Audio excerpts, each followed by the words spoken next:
Here's a hot topic for today. Who lives at the bottom of volcanoes? I don't know, but as the song says, they've got a lot of living to do. All over the world, there are mysterious places that can take the lives of millions of people in a couple of minutes. They're extremely dangerous, sometimes unpredictable portals to the interior of Earth, hot and breathing. These forces can kill a person in 10 different ways. What is more, they exist not only on our planet, not only in our solar system. There are hundreds of them, active or dead.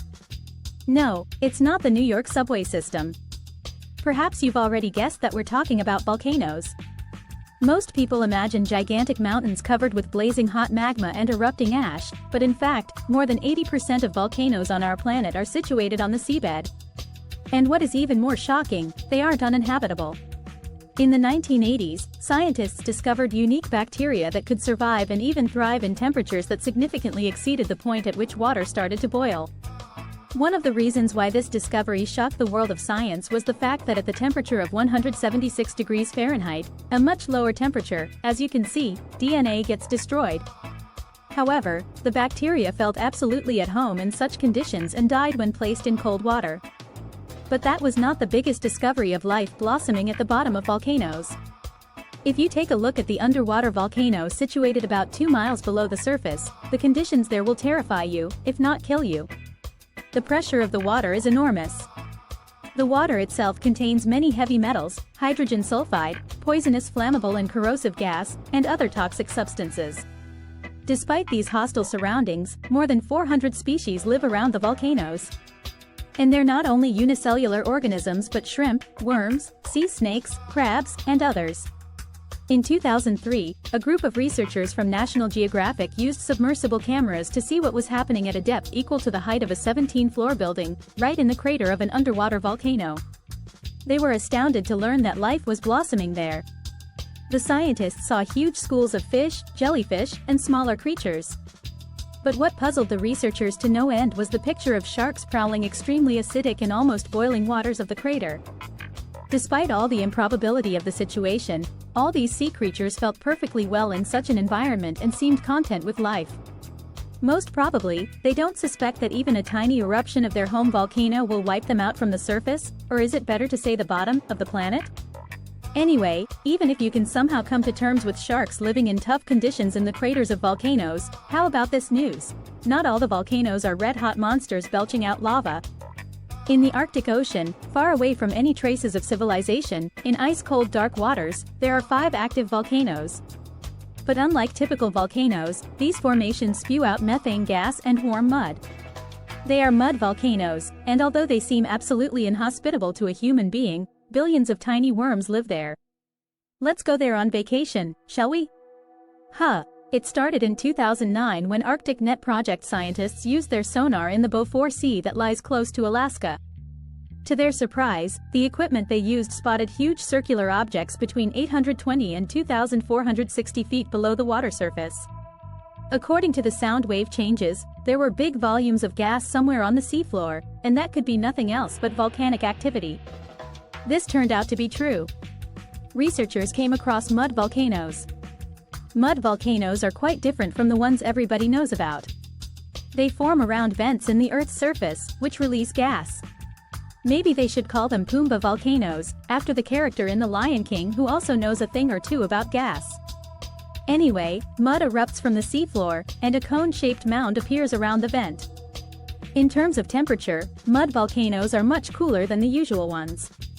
In 2013, a multinational group of scientists decided to research the mud volcanoes in the Beaufort Sea using the Canadian icebreaker CCG's Sir Wilfrid Laurier. This was the first expedition of its kind that took place in the Arctic Ocean. The research was risky. It was October, and there was a chance that the ice would become too thick and trap them in the middle of nowhere with no possibility to escape. However, this didn't stop the scientists, and soon the first results were ready. The mud volcanoes turned out to be real giants, 650 to 1,200 yards across and as high as 100 feet. These monstrous formations often erupted, letting out gas and mud into the water. These frequent eruptions increase the temperature of the sea, and water around the tops of the volcanoes can warm up to 48 degrees Fahrenheit. That's why the slopes and the tops of the mud volcanoes are covered with colonies of tube worms. When the cameras of the researchers spotted these creatures, people used small mechanical arms attached to these cameras to capture some of the worms. The length of the worms living in the Beaufort Sea is only 3 inches. However, their distant relatives, tube-dwelling annelid worms whose habitat lies near hydrothermal vents deep under the water surface, can reach 6.5 feet. What's more, they grow slowly, and it may take them from 170 to 250 years to reach such lengths. Tube worms are exceptionally long-lived, but what is there to do with so much time? The Beaufort sea worms spend their life in complete darkness, with one of their ends experiencing the heat from the fluid spewed up by the mud volcano and the other floating in the near-freezing temperatures. Doesn't it sound like fun? Not only that, these creatures have no stomach, anus, or eyes. Their food is gases released by the volcano. Scientists aren't completely sure yet how these worms manage to function, but they suppose that the creatures may farm the bacteria in their guts and later feed on them. However, both these worms and the mud volcanoes in the Beaufort Sea remain kind of a mystery for scientists. The biggest problem is finding an explanation for why the volcanoes are so active. Shifting tectonic plates and earthquakes are the reasons for the eruptions of volcanoes, but the Arctic is mostly devoid of these phenomena. There might be numerous connected chambers beneath the volcanoes that can reach 3,280 feet beneath the seafloor. They may be feeding the mud volcanoes with methane and mud, but at the moment, these are just speculations. Scientists have more urgent issues to worry about, issues such as the Yellowstone supervolcano. It's situated in Yellowstone National Park in Wyoming, in the USA. The formation got its name due to its power to produce unbelievably violent eruptions. The crater of this volcano is 34 by 45 miles in size. The Niagara Falls would need a couple of centuries to fill its shallow chamber, and thousands of years if we speak about its deeper reservoir. The destructive force of the volcano is so huge that, according to scientists' calculations, 90,000 people would die instantly as soon as the volcano erupted. The results of such an eruption would be disastrous for the USA, causing nothing less than a nuclear winter, to say nothing of the grave impact on national park attendance numbers. The Yellowstone supervolcano erupted 2.1 million years ago, 3.1 million years ago, and 640,000 years ago, each time with dramatic consequences. If we follow the logic of these eruptions, then we have nothing to worry about for the next 20,000 years. But scientists' forecasts are pretty disturbing. The volcano refuses to follow its own pattern and displays signs of increasing activity. If the Yellowstone volcano were to erupt, this would cause a significant drop in temperatures in the USA due to the gas haze over a huge area. As a result, lots of crops would die, leading to food shortages. 3 feet of ash would cover towns and cities located even as far as 300 miles away from the volcano. Air traffic would be cut, leading to noticeable problems with communication.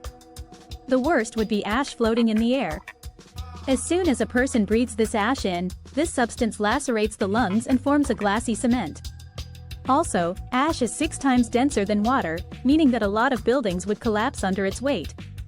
What's more, the ash would break down roads, clog water systems, and contaminate water supplies, making millions of homes uninhabitable. People would be in deadly danger even if they were a few hundred miles away. Scientists have many pieces of equipment set all over the national park, and they assure people that if the volcano were to erupt, they would be able to predict this weeks in advance and evacuate those in immediate danger. But there are too many disaster movies to believe that, aren't there? So the solution is, we'll all move to Canada. What do you think about the danger volcanoes present? Do you take it seriously? Tell us in the comments below. Share this video with your friends and volcano fans, and remember to press the like button. Hey, subscribe to our channel if you don't want to miss our newest videos that appear on our side every day.